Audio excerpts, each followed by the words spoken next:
Shalom. Selamat pagi Bapak, Ibu, Saudara. Terima kasih telah bergabung bersama kami dalam renungan harian Jemaat GKJ Bandung.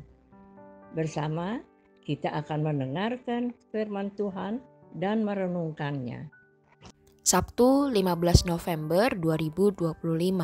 Shalom dan selamat pagi Jemaat GKJ Bandung yang dikasihi Tuhan. Kiranya senantiasa sehat dan penuh dengan keadaan yang baik. Mari kita mulai segala kegiatan kita hari ini dengan terlebih dahulu merenungkan firman Tuhan. Kita mohon pertolongan Roh Kudus di dalam doa.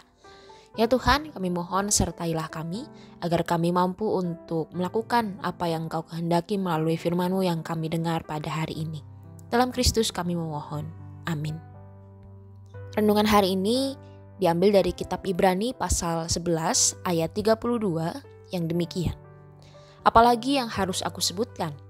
Sebab aku akan kekurangan waktu apabila aku hendak menceritakan tentang Gideon, Barak, Simson, Yefta, Daud, dan Samuel, dan para nabi. Renungan hari ini diberi judul Pahlawan yang Tak Terlihat. Ketika kita memperingati Hari Pahlawan, seringkali kita memikirkan mereka yang mengangkat senjata, berjuang di medan peperangan, mengorbankan nyawa demi kemerdekaan. Mereka adalah simbol keberanian dan pengorbanan yang tentu patut dihormati.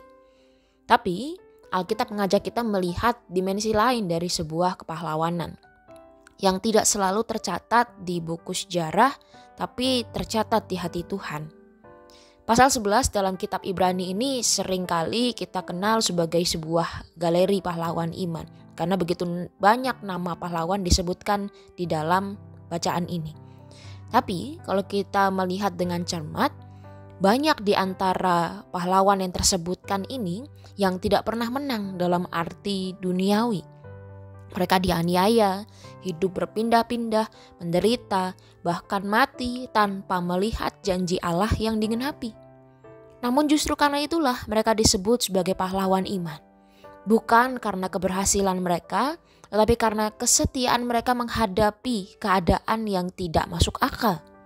Kepahlawanan sejati bukanlah hanya soal hasil, tapi juga soal keteguhan untuk tetap percaya bahkan ketika kita sudah kehabisan alasan untuk percaya.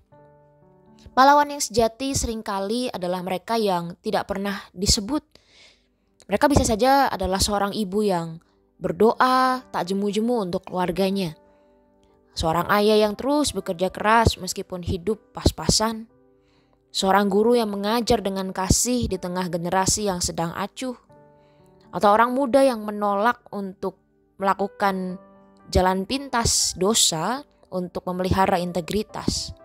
Mereka tidak mendapat medali, mungkin juga tidak viral di media sosial, tapi mereka dikenal di sorga.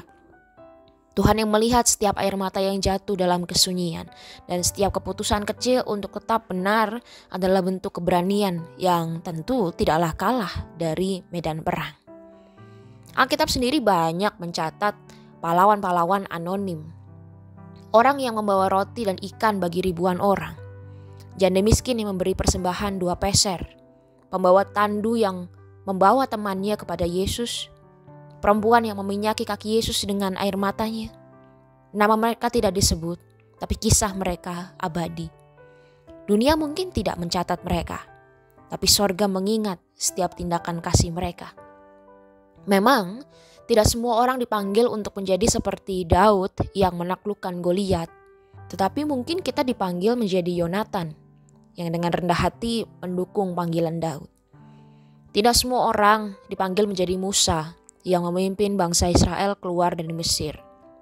Tetapi mungkin kita dipanggil menjadi Harun dan Hur yang memegang tangan Musa supaya tetap terangkat. Kadang Tuhan tidak memanggil kita untuk menjadi tokoh utama, tetapi Ia memanggil kita untuk menjadi tangan-tangan yang menopang karya besarnya. Di tengah dunia yang saat ini mengagung-agungkan pencapaian, Tuhan justru menghargai setiap ketekunan yang tersembunyi. Ketika kita tetap berbuat baik meskipun tidak ada yang mengucapkan terima kasih. Ketika kita memilih untuk tetap jujur meskipun rugi. Ketika kita memilih untuk mengampuni meski hati kita terluka. Saat itulah kita menjadi pahlawan di mata Tuhan. Dan hari ini, mari kita renungkan. Apakah mungkin kita ini adalah pahlawan yang tidak terlihat dalam hidup keluarga kita, gereja kita, masyarakat, tempat di mana kita hidup? Mungkin tidak ada orang yang menyebut nama kita, tapi Tuhan tahu perjuangan kita. Dan dunia butuh lebih banyak pahlawan seperti ini. Bukan yang mencari hormat, tetapi yang menebarkan harapan. Mari kita berdoa. Kami bersyukur Tuhan, kami mengingat firman-Mu bahwa sejatinya kami tentu dipanggil menjadi pahlawan-pahlawan di dalam segala tindakan yang kami bisa lakukan. Kami mohon Tuhan sertailah dan beri hikmat kepada kami. Dalam Kristus kami berdoa. Amin.